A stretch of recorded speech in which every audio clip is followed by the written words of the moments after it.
လူတိုင်းကချမ်းသာခြင်းကြပေမဲ့စာမလုပ်ခြင်းကြတာများတယ်လေတင်ရောလူတိုင်းလူပဲလား I don't feel like studying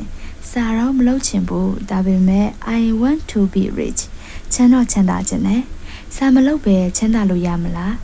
ဒီနေ့ဗီဒီယိုမှာတော့ဒီခံစားချက်ကိုအင်္ဂလိပ်လိုအမိုက်စားဘယ်လိုပြောမလဲဆိုတာကိုပြပြပေးသွားမှာဖြစ်ပါတယ်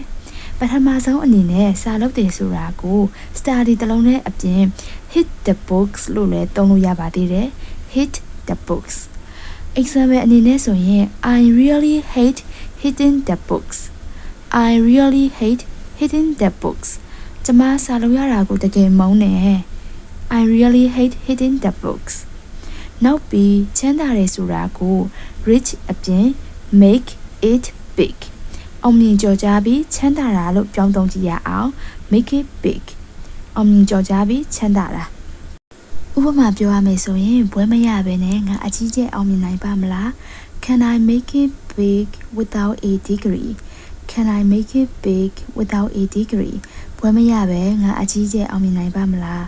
တကယ်တော့ချမ်းသာခြင်းနဲ့ဆိုတာထက် I want to make a fortune ငွေအများကြီးရချင်တာလို့ပြောတာက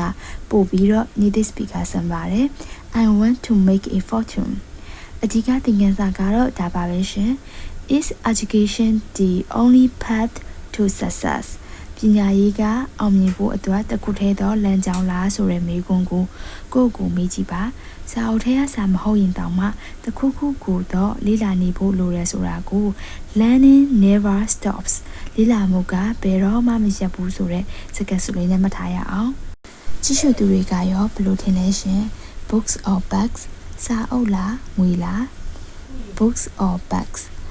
bag ဆိုတာကဒီနေရာမှာ American dollar ကိုပြောတာဖြစ်ပါတယ်ရှင် comment မှာ English လိုရေးခဲ့ပေးပါအောင်နောက်ရက်တွေမှာလည်းအခုလိုစိတ်ဝင်စားဖို့ကောင်းတဲ့အသုံးအနှုန်းတွေကိုထပ်ပြောပြပေးသွားမှာမို့လို့ subscribe လုပ်ထားဖို့မမေ့နေအောင်နော် see you